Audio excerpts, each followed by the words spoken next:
Ahojte všetci, dneska vás vítam u dnešného videa, no a dneska to bude sľubovaný ask. No takže pýtala som sa vás v komentároch na videu, že môžete mi písať nejaké otázky a dosť ich tam napísali zatiaľ. A mega ďakujem všetkým, čo to tam napísali. Ale chcem povedať, že možno to trochu na mne počuť, ale som trochu chorá. Dúfam, že nebudem veľmi rozprávať zle.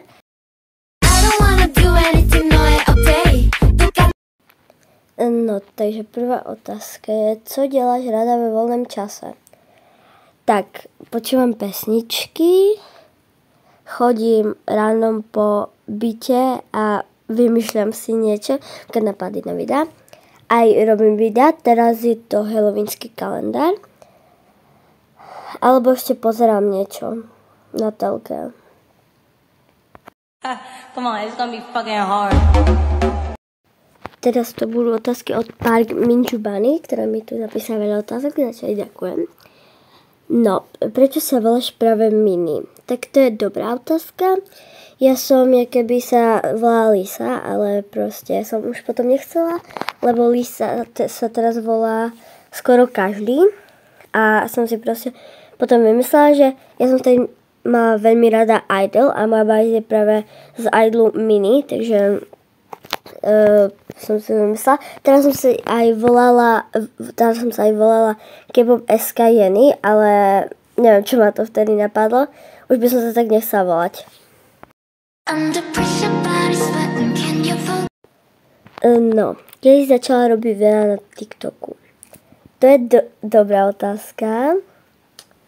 Všetky sú dobré, ale no proste ja úplne neviem. Tuto budete mať teraz napísané, kedy som začala robiť videa a keď som začala robiť zaujímavosti.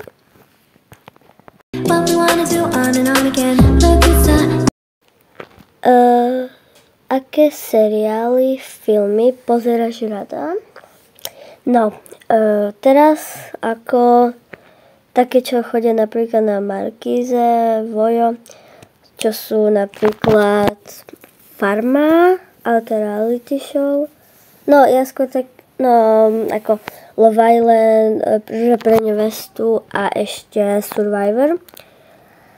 Alebo napríklad, my sme pozerali často cez zimu, oni chodia také random, proste nejaké vianočné príbehy, no tak mňa to vždycky zaujalo. Takže toto proste pozerám, ale film Harry Potter asi.